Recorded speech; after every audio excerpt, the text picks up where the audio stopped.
Amados, nesta noite nós vamos meditar sobre um tema tão interessante, tão profundo e desafiador para nós. Fala muito sobre confiança em Deus, sobre descansar em Deus. E eu quero que você abra sua Bíblia no livro de 1 Reis, capítulo 17. E nós vamos falar sobre o tema "Em tudo Deus proverá". Quantos creem nessa verdade? Diz amém. No livro de 1 Reis, capítulo 17, a palavra de Deus nos ensina algo tremendo sobre provisão, sobre Deus está no controle. Diga comigo, Deus está no controle. Amém, irmãos? Tem que estar no controle, amém? Se tiver alguma coisa que não seja assim, alguma coisa tem que ser revista.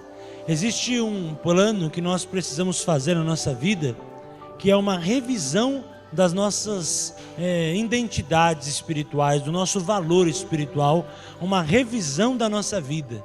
Porque quando nós não mais confiamos que Deus está no controle e não mais descansamos no poder de Deus, alguma coisa precisa ser refeita dentro de nós.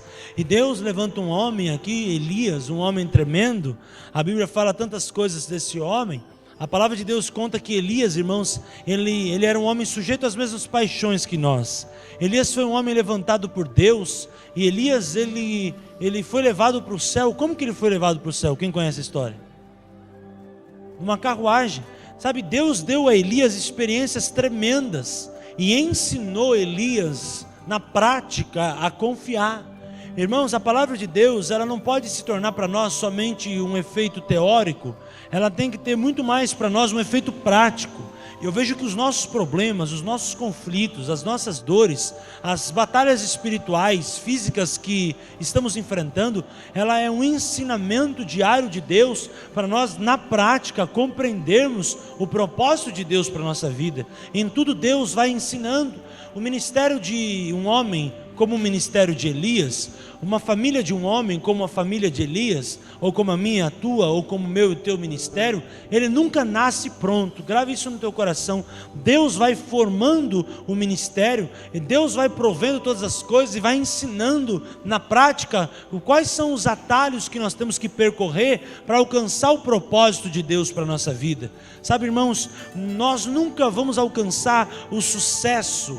Vamos usar essa palavra, que é uma palavra muito abrangente, mas no sentido da provisão, no sentido do ministério, no sentido da vida, nós nunca vamos alcançar o sucesso se nós mesmos criarmos os atalhos. Nós temos que andar os caminhos de Deus para a nossa vida. Nós temos que andar o propósito de Deus. Quando nós estamos ali alinhados com o propósito de Deus, então nós vamos viver o profético, a bênção de Deus, o sobrenatural de Deus. Assim foi com Elias, um profeta de Deus, que Deus levanta, um homem tremendo, um homem que foi usado por Deus, mas ele aprendeu na prática a andar com o Senhor, a estar em comunhão com o Senhor, a viver a plenitude do Espírito Santo de Deus. E aqui no livro de 1 Reis 17, esse capítulo nos ensina algumas coisas, e eu quero convidar os irmãos para nós lermos juntos em nome de Jesus. Quem achou diz amém. Amém? Glória a Deus. Então Elias, o tisbita, os moradores de Gileade, disse a Acabe: vive o Senhor Deus de Israel, perante cuja face estou, que nesses anos nem orvalho nem chuva haverá, senão segundo a minha palavra.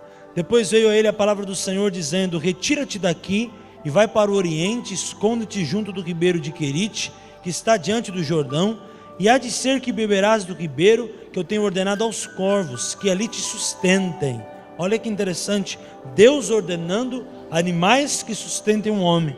E depois dizendo assim: foi, pois, e fez conforme a palavra do Senhor, porque foi e habitou junto ao ribeiro de Querite, que está diante do Jordão.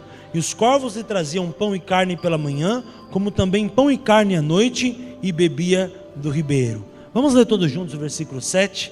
E sucedeu que, passado dias, o ribeiro se secou, porque não tinha havido chuva na terra. Sabe, irmãos, aqui eu vejo a primeira etapa do treinamento de Deus com o homem. Deus levanta um homem de uma cidade tremenda. Não sei quantos já ouviram falar na Bíblia sobre o bálsamo que havia em Gileade. Um homem que ele veio de um lugar onde Deus se manifestava, um lugar onde as coisas sobrenaturais aconteciam.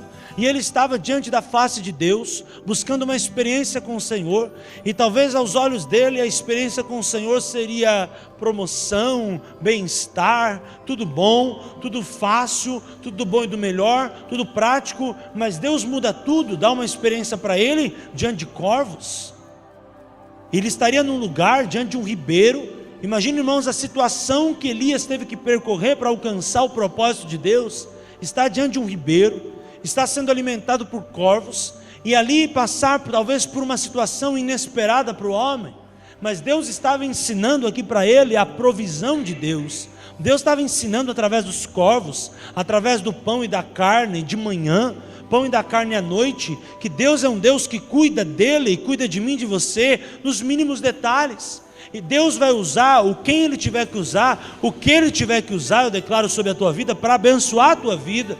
Mas muitas vezes eu aprendo, irmão, e você também está aprendendo, que não é do nosso jeito, é do jeito de Deus. Talvez Elias falou, agora eu vou para o Senhor, Deus vai me usar, eu vou sair da minha terra, e tudo vai ser assim, assim, assado, como mesmo eu acho que vai acontecer, e as palavras que eu declarar vão acontecer. Mas Deus falou, peraí, vem cá, vai ser do meu jeito, não do teu, porque eu tenho o melhor preparado para a tua vida. Meu irmão, minha irmã, se não está acontecendo do teu jeito, é porque está acontecendo do jeito de Deus, e Deus tem preparado o melhor para a tua vida. A palavra de Deus diz que os sonhos do Senhor são acima dos nossos, os planos do Senhor estão acima dos nossos, os caminhos do Senhor não são os nossos caminhos, aleluia. Deus estava ensinando esse homem a depender de Deus. Então Deus usa corvos, irmãos, naquele momento, talvez para alguns um sentido de humilhação, mas Deus estava ensinando para esse homem o que era de fato a verdadeira provisão que vinha dos céus para a vida dele, trazendo pão e carne, colocando ele debaixo de um ribeiro, ele bebendo água do ribeiro e as coisas acontecendo, e ele aprendendo com o Senhor. Eu vejo que Deus está nos levando a um treinamento. Nós vamos viver a provisão de Deus, mas Deus está nos treinando para que nós sejamos cristãos melhores, para que algumas coisas na nossa vida possam mudar. Elias viveu grandes coisas depois, nós vamos ler esse capítulo inteiro, mas depois Deus levanta ele como um profeta tremendo. Ele vai diante dos profetas de Baal e confronta, e Deus honra a vida dele, dá vitória para ele. Tantas coisas acontecem no ministério de Elias. Elias deixa na sua subida ao céu Eliseu, um homem tremendo, cheio do poder de Deus. Tantas coisas acompanham os sinais. A Bíblia diz que os sinais de Deus acompanharam a vida e o ministério de Elias. Quão tremendo esse homem foi usado. Mas uma das coisas que eu aprendo com Elias é que ele aprendeu a viver a lógica de Deus, não a lógica dele. Ele aprendeu a viver do jeito de Deus, não do jeito dele, irmãos. E nós temos que aprender assim com o Senhor. E se o Senhor quiser nos levar a um lugar maravilhoso, a como pedimos ou como pensamos, amém.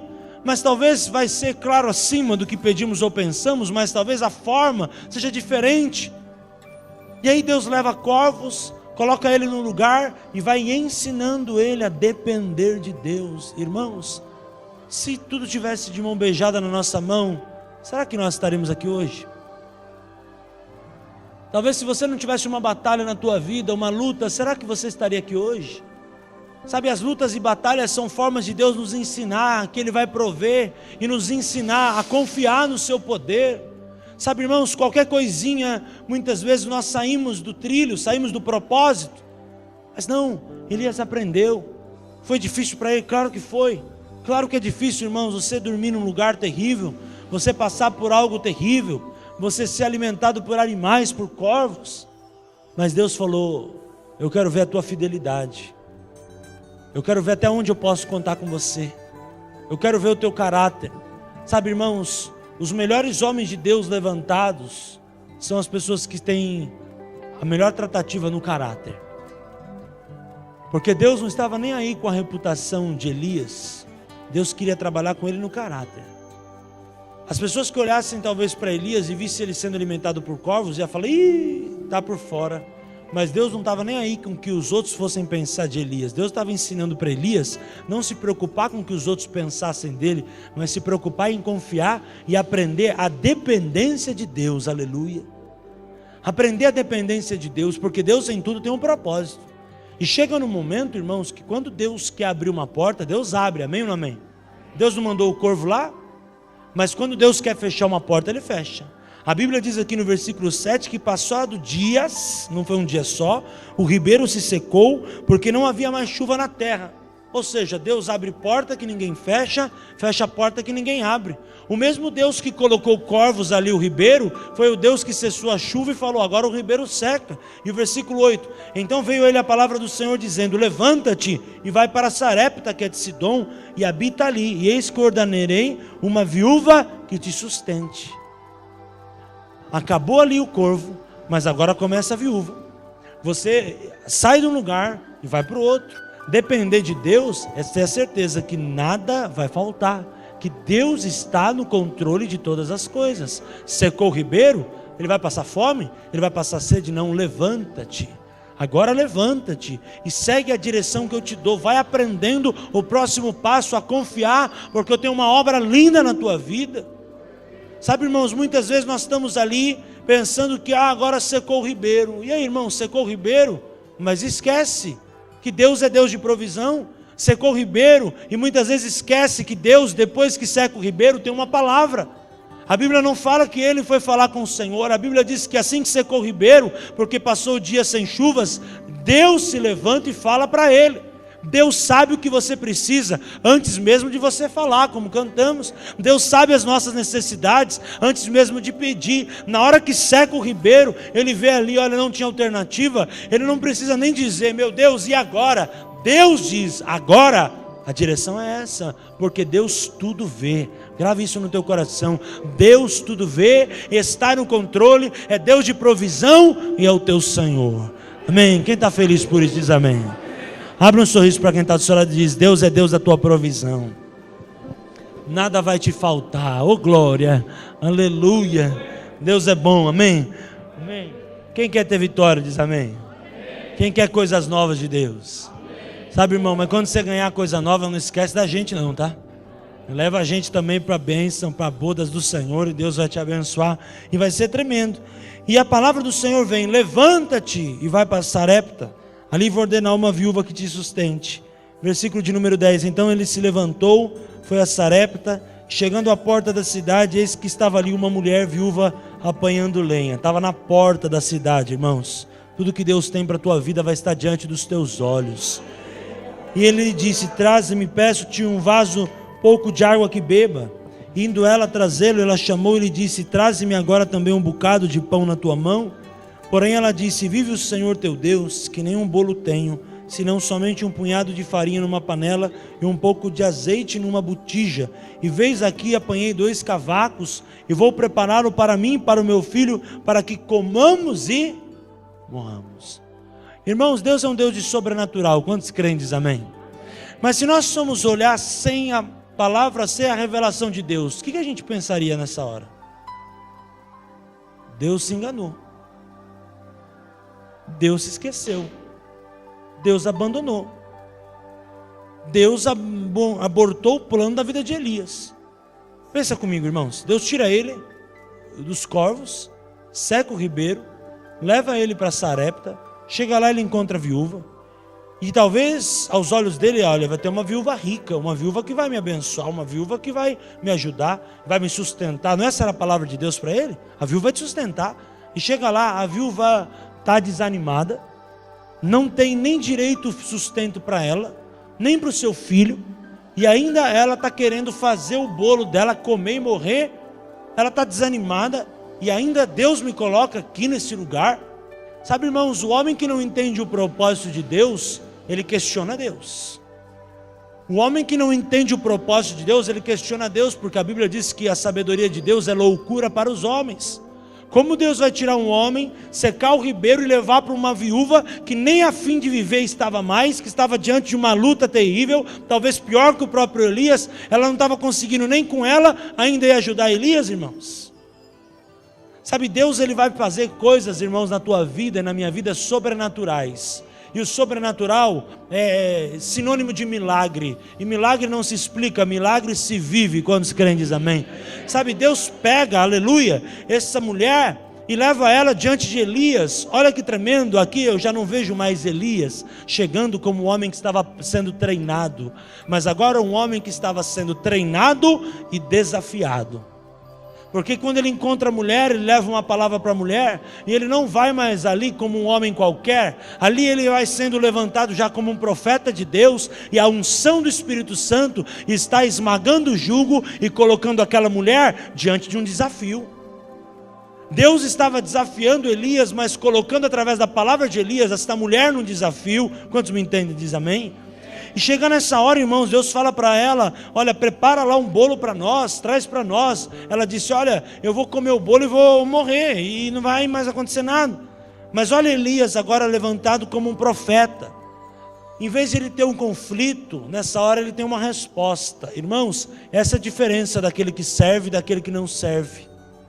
Aquele que não serve o Senhor, na hora da luta, está em conflito, mas aquele que serve, eu declaro que será a tua vida, vai ter uma resposta de Deus. Deus levanta Elias com uma resposta, e Elias lhe diz, versículo 13, não temas, vai e faze conforme a tua palavra, porém, ou seja, não é 100% como você falou não, faze conforme a tua palavra, porém faze dele primeiro para mim um bolo, e traz-me aqui, depois fará para ti e para o teu filho. Olha que coisa maluca, irmãos.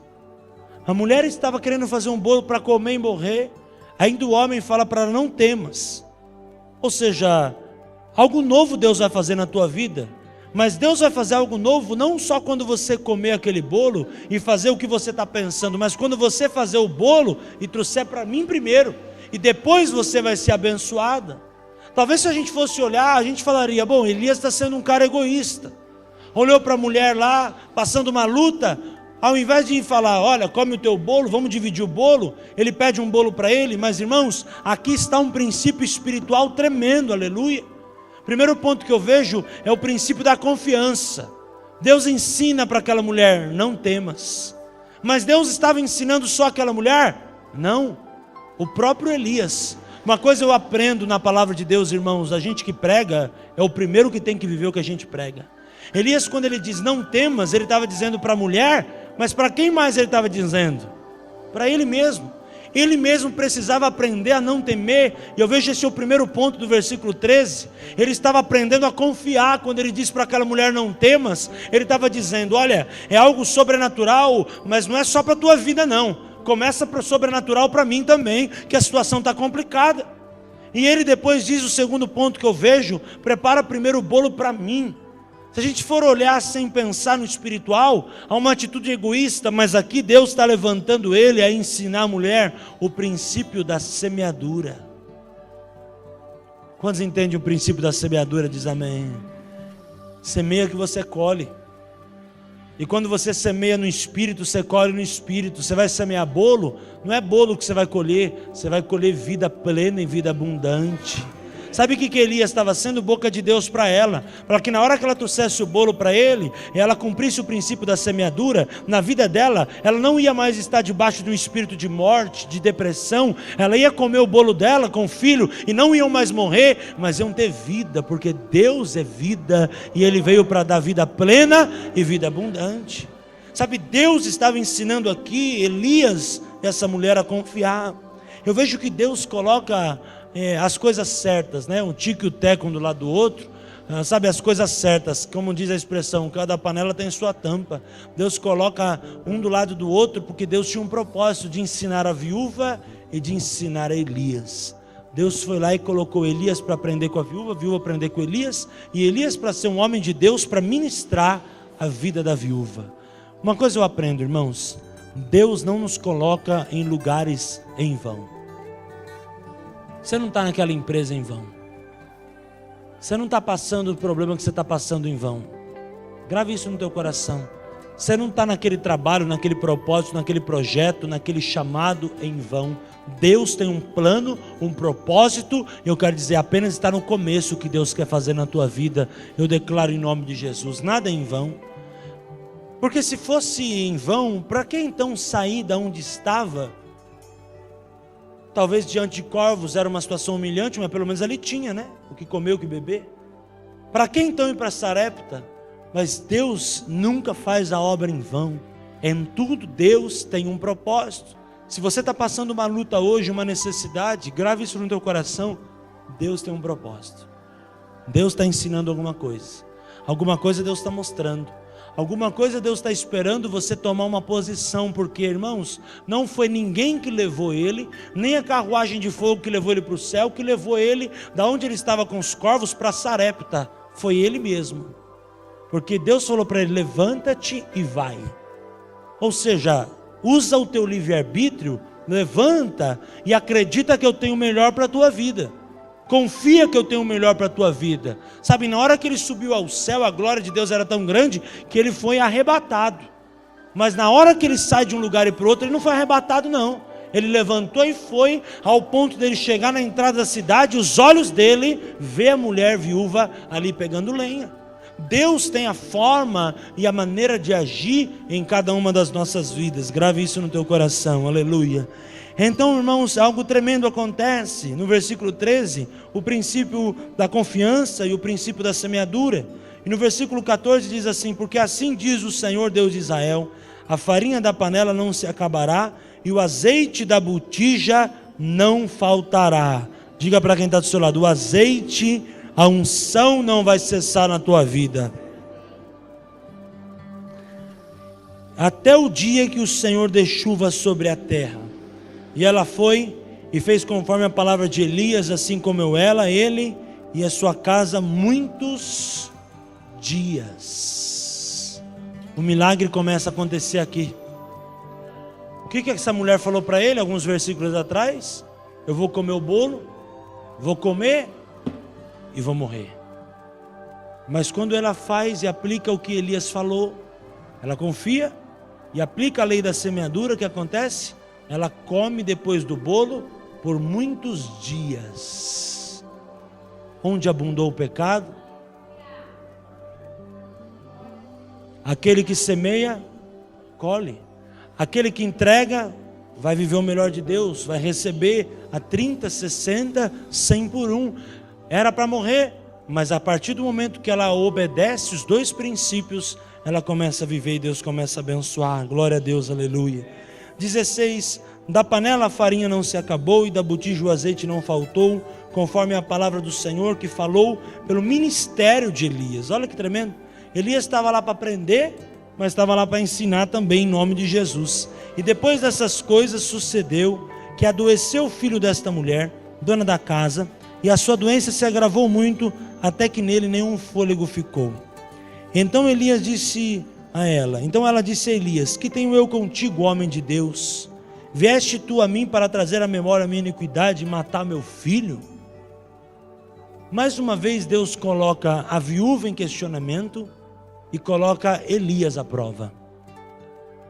Nessa hora eu vejo duas lições. Eu vejo Deus levantando Elias, abençoando o ministério de Elias, prosperando Elias e desafiando Elias. Anote aí no teu papel, você que está anotando, Deus é um Deus de desafios. E Deus usou a própria viúva para desafiar. Porque na hora que ele pensou que ele estava pronto para aprender e estava tudo bom, sabe que Deus fala para aquele homem através daquela mulher? E aí? Você veio aqui para atrapalhar minha vida? Você veio aqui para matar meu filho? A mulher tinha acabado de viver um milagre. Mas mesmo assim ela estava diante do Senhor e diante de Elias, porque Deus estava ali com Elias, questionando o poder de Deus.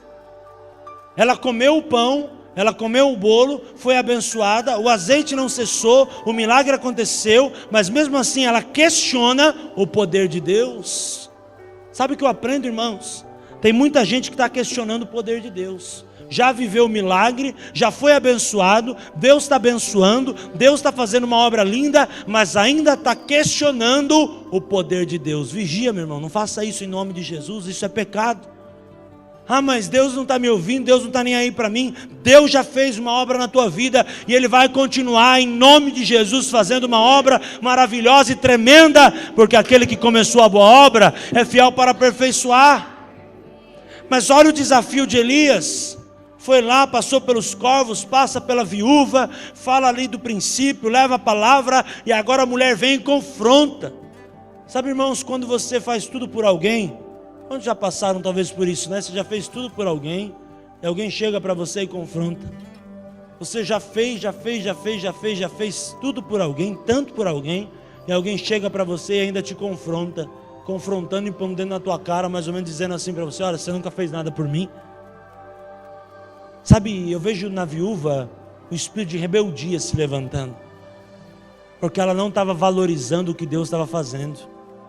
Um dos grandes principados é o espírito de rebeldia, porque a Bíblia diz que o pecado de rebelião é como o pecado. Nessa hora, irmãos, o espírito maligno queria atrapalhar o que Deus estava fazendo e ia continuar, e fez, nós vamos ler daqui a pouco. Mas essa mulher se levanta, tudo bem que diante de conflito, perder um filho não é para qualquer um, mas ela se levanta diante de uma incredulidade, não crendo mais no poder de Deus e questionando a Deus, porque quem questiona um homem de Deus, questiona a Deus. Quem se opõe a um homem de Deus, se opõe a Deus. Romanos 13 fala sobre isso. É muito sério quando você vai contra um princípio de autoridade, porque nessa hora, tudo bem, Deus estava tratando como Elias como um filho, mas Deus tinha mandado um profeta para a viúva. Elias não era filho da viúva, Elias era um profeta, Elias representava Deus, e aquela mulher estava se opondo não a Elias, se opondo a Deus. É algo muito sério. E ainda ela usa uma expressão muito forte, versículo 18, você veio aqui para trazer à memória a minha iniquidade, ou seja, você veio aqui para me fazer ficar pior, para matar meu filho. E ele disse, dá-me o teu filho. Elias, ele não responde irado. O segredo de um homem de Deus e de uma mulher de Deus é que na hora que a afronta vem, ele sabe se posicionar, ele sabe o seu lugar e ele confia em Deus. Elias confia em Deus. Elias fala, filha, me dá o teu filho. Ele não chega para ela e fala, então tá bom, você acha que eu vim aqui para matar teu filho? Então fica aí com o teu filho morto, eu vou seguir minha vida. Não, ele fala, agora eu vou ser usado por Deus. E eu vejo mais um ponto agora, vendo Elias como um filho, Deus treinando Elias, e vendo Elias como um profeta, Deus querendo desafiar mais uma vez Elias para cumprir o propósito. O mesmo desafio que Deus fez, dizendo para ele, falar para ela não temer e para fazer o bolo para ele, é o desafio que Deus estava dando para ele agora, dizer para ela que aquele filho ia voltar a viver. O desafio talvez agora foi um desafio muito maior do que o primeiro. Sabe, Deus, quando vai forjar um ministério de alguém, Ele vai desafiando. E eu vejo que Deus vai desafiando até chegar no ponto que Ele quer.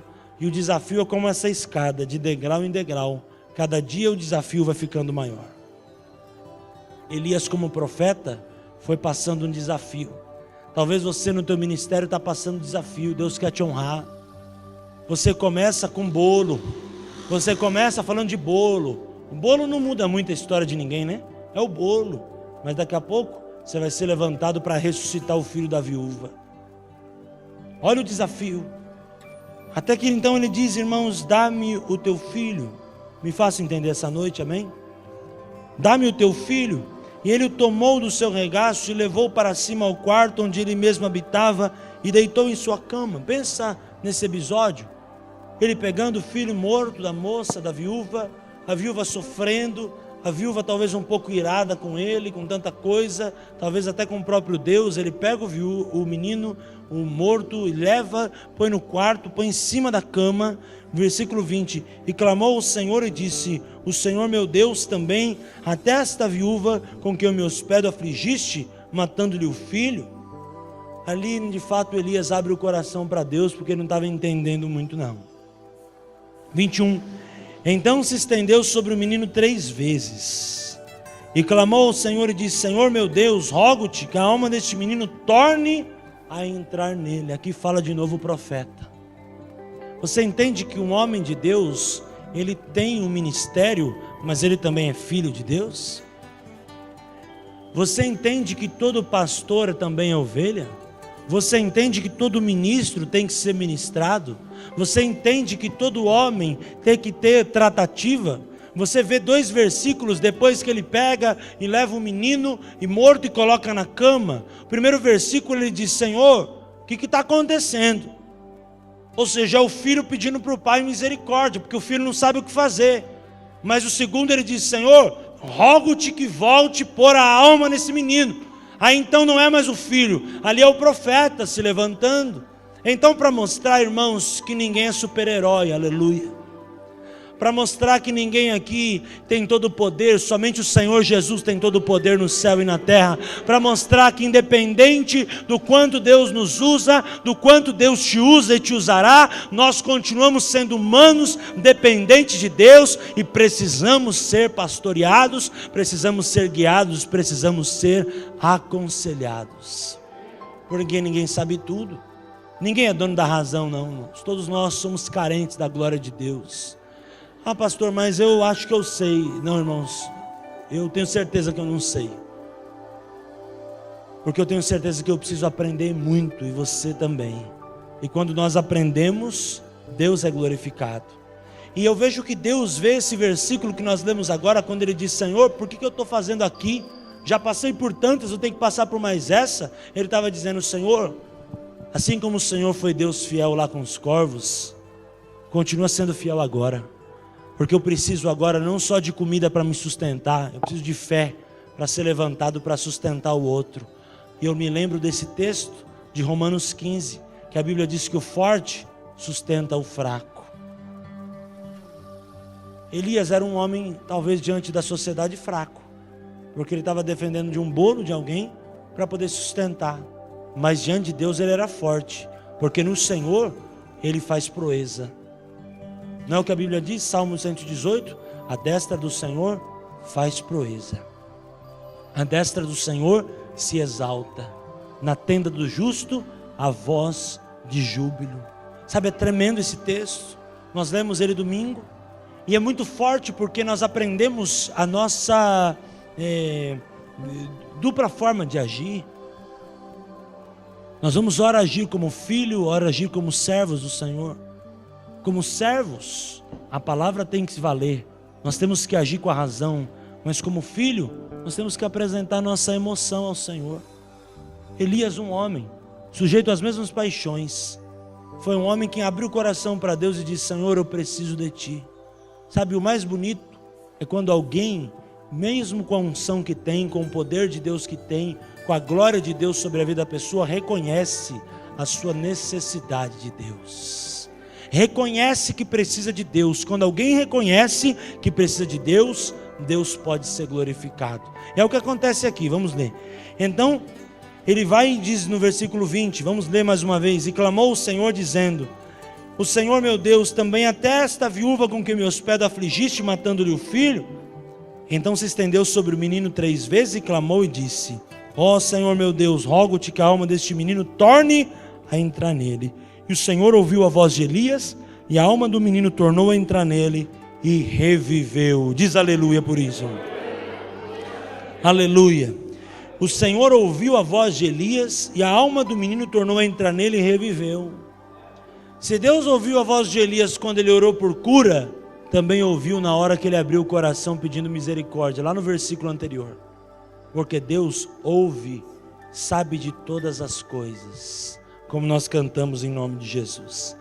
E Elias tomou o menino e trouxe do quarto à casa, e o deu à sua mãe e disse: Elias, vês aí, teu filho vive. Então a mulher disse a Elias: nisto, ou seja, não foi nem na hora que você disse não temas, não foi nem na hora que você falou para preparar o bolo, e não foi muito menos na hora que você me viu apanhando a lenha. Foi nisto, nesta hora, conheço agora que tu és um homem de Deus, e que a palavra do Senhor na tua boca é verdade. Ela já tinha visto que Deus agia através da vida dele, quando ele disse para ela: não temas, e faz o bolo. E ela viu o milagre, que ela ia morrer e viveu muitos dias. Mas nessa hora, a dor foi maior. Foi na hora onde ela viu mais ainda o poder de Deus na vida dela. Porque o poder de Deus se revela nas nossas fraquezas.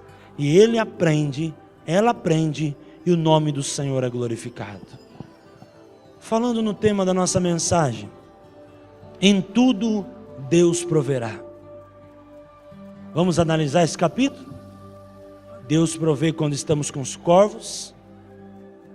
Deus provê até cessando a chuva, fazendo com que a gente saia dos corvos, se levante e vá para Sarepta e encontre uma mulher pegando lenha, uma viúva. Deus provê quando aquele bolo acontece e vem alimentar o homem. Deus provê quando a palavra de Deus sai da boca do homem e aquela mulher não morre, mas vive. Deus provê força para aquele homem pegar o menino mesmo diante de uma acusação e levar e ali orar e pedir a Deus que aquele menino possa reviver, e aquele menino reviveu e os milagres acontecem. Deus provê todas as coisas. Mas uma das coisas que eu aprendo é algo tremendo. Quando aquele homem orou e pediu, o versículo 21, ele estendeu sobre o menino 3 vezes e clamou ao Senhor. Eu vejo, irmãos, é algo tremendo. Deus nos ensina aqui, quando orarmos em nome de Jesus. Mas quando orarmos, cremos que o poder da Trindade se manifesta, e quando a Trindade se manifesta, os milagres acontecem 3 vezes, em nome do Pai, em nome do Filho e em nome do Espírito Santo. Aleluia! A provisão estava aqui preparada para a vida dele e está nesta noite preparada para a tua vida. Quero deixar para nós orarmos algumas experiências e alguns pontos. Primeiro ponto: deixa Deus ser Deus. Ou seja, vá onde Ele mandar, faça o que Ele mandar, obedeça o que Ele falar, e assim a tua vida será bem sucedida. Segundo ponto: permita-se ser treinado. Permita-se ser treinado pelo Senhor. Tudo isso era um treinamento. Se a gente for ver o versículo seguinte, ele vai lá confrontar os profetas de Baal. Ele vai lá e acontece muita coisa. Os milagres começam a acontecer. Então permita-se ser treinado. Outro ponto que eu vejo quando eu leio o versículo 7: não murmure quando a água cessar. Terceiro ponto: aprenda, irmãos, com tudo e com todos. Aprenda com todas as situações. A água cessou? Alguma coisa Deus vai fazer. Eu vou murmurar? Não. Deus viu que a água cessou. Quem cessou a chuva? Então Deus viu. O que Deus falou? Agora, aqui está a minha palavra: desce, levanta-te e vai até Sarepta, você vai encontrar a viúva. Então, quando a água cessar, irmão, não reclama não. Deus está no controle, Deus tem um propósito e a bênção do Senhor vai vir. Quantos creem, diz amém? E quarto e último ponto: contudo, glorifica a Deus, porque Deus vai te honrar. Essa mulher que se levanta contra ele dizendo: você veio aqui para me colocar a minha iniquidade na cabeça e matar o meu filho? Foi a mulher que disse para ele: reconheço que você é um homem de Deus. Sabe o que eu aprendo? A mesma boca que te amaldiçoou vai te abençoar. A mesma boca que se levantou contra você vai vir pedir perdão. A mesma boca que se levantou para te ofender vai profetizar bênção sobre a tua vida. A mesma pessoa que se levantou para te acusar vai se arrepender, vai ver o poder de Deus na tua vida. Eu profetizo em nome de Jesus. Essa é a palavra de Deus. Que contudo a gente possa aprender, irmãos, a confiar, a descansar. E eu termino dizendo Salmos capítulo 20, versículo 7 e 8. Muitos confiam em carros, outros em cavalos, mas nós faremos menção do nome poderoso do Senhor. Uns tropeçam e caem, mas nós levantamos e estamos de pé. Que o Senhor te abençoe, que o Senhor te guarde, que o Senhor resplandeça o seu rosto sobre ti, tenha misericórdia de ti e te dê a paz.